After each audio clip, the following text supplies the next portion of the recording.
नमस्कार, आप देखना शुरू कर चुके हैं नेशनल इंडिया न्यूज़ और मैं हूं आपके साथ पारितोष मल।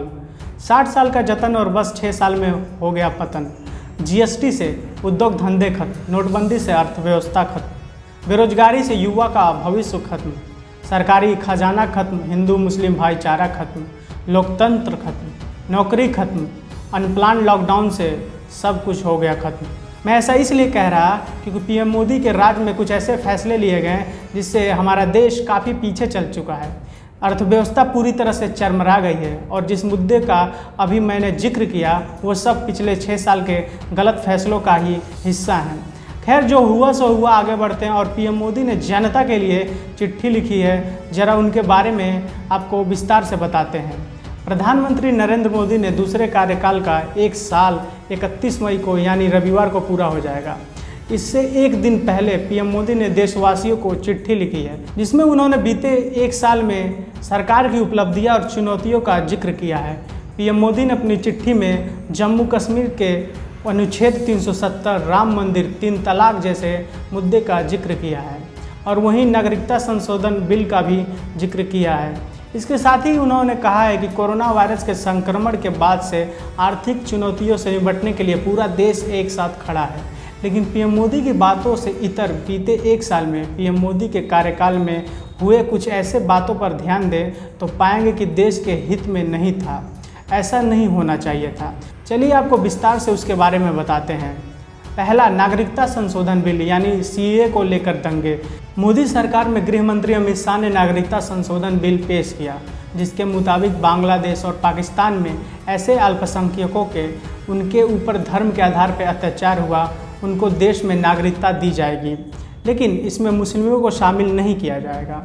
इसके बाद अमित शाह ने ऐलान किया कि एनआरसी लाकर देश में अवैध नागरिकों को बाहर किया जाएगा। यहाँ सरकार की ओर से चूक हो गई और मुसलमानों के बीच संदेश गया कि उनको देश से बाहर निकाल दिया जाएगा।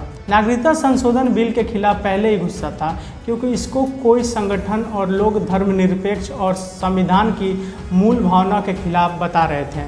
लेकिन एनआरसी बिल सुनकर देश के कई हिस्सों में प्रदर्शन, आगजनी और हिंसा हुई जिसमें दिल्ली भी शामिल था। बाद में पीएम मोदी की रैली जो दिल्ली में हुई उसमें सफाई देनी पड़ी कि किसी को भी नागरिकता का किसी भी तरीके का खतरा नहीं है, लेकिन तब तक बड़े पैमाने पर नुकसान हो चुका था। अब बात करते हैं दूसरे भूल की। महाराष्ट्र में रातों रात सरकार बनना और फिर इस्तीफा। महाराष्ट्र विधानसभा में बीजेपी और शिवसेना ने मिलकर चुनाव लड़ा था और दोनों के गठबंधन ने मिलकर बहुमत भी पा लिया, लेकिन बाद में मुख्यमंत्री पद के लिए झगड़ा शुरू हो गया।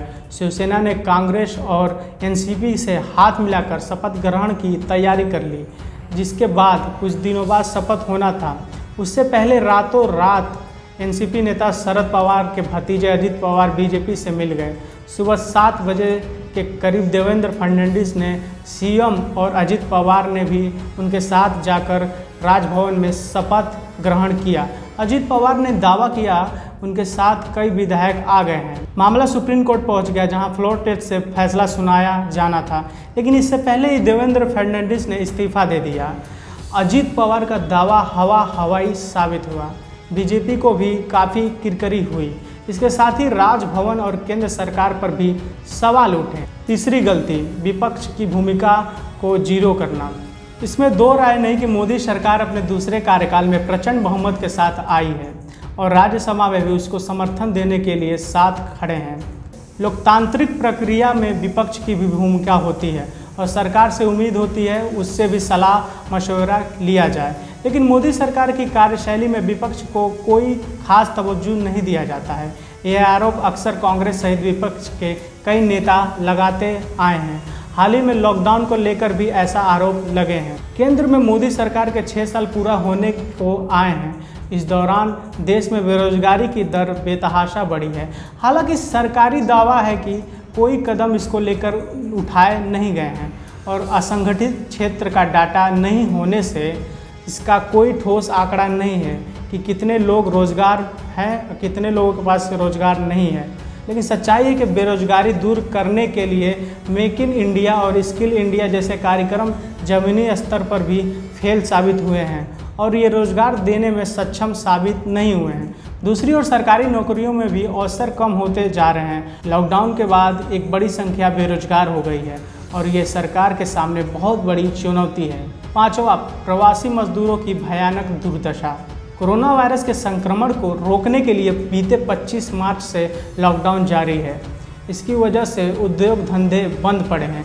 ऐसा लग रहा है कि लॉकडाउन में प्रवासी मजदूरों को होने वाली समस्याओं का आकलन सरकार ठीक से कर नहीं पाई और न ही इसके लिए कोई ठोस उपाय किए गए। नतीजा ये हुआ कि जब मजदूर 1000 किलोमीटर से ज़्यादा की दूरी चलकर तय करने लगे अपने घर जाने के लिए, तो स्थिति दुखदायी हो गई। सरकार पर भी दबाव बढ़ा तो श्रमिक स्पेशल ट्रेन चलाई गई, लेकिन उनमें क्या हाल है किसी से छिपा नहीं है। लेकिन इतना ज़रूर है कि लॉकडाउन से पहले अगर कोई ठोस नीति अपनाई गई होती तो प्रवासी मजदूरों को इतनी दिक्कत नहीं उठानी पड़ती। तो अभी तक के लिए इतना ही। आगे देखते रहिए तमाम बड़ी खबरों के लिए नेशनल इंडिया न्यूज़, और मुझे दीजिए इजाज़त। धन्यवाद। चैनल को सब्सक्राइब नहीं किया है तो प्लीज़ सब्सक्राइब कीजिए और ताज़ा अपडेट पाने के लिए बेल आइकन को दबाना ना भूलें।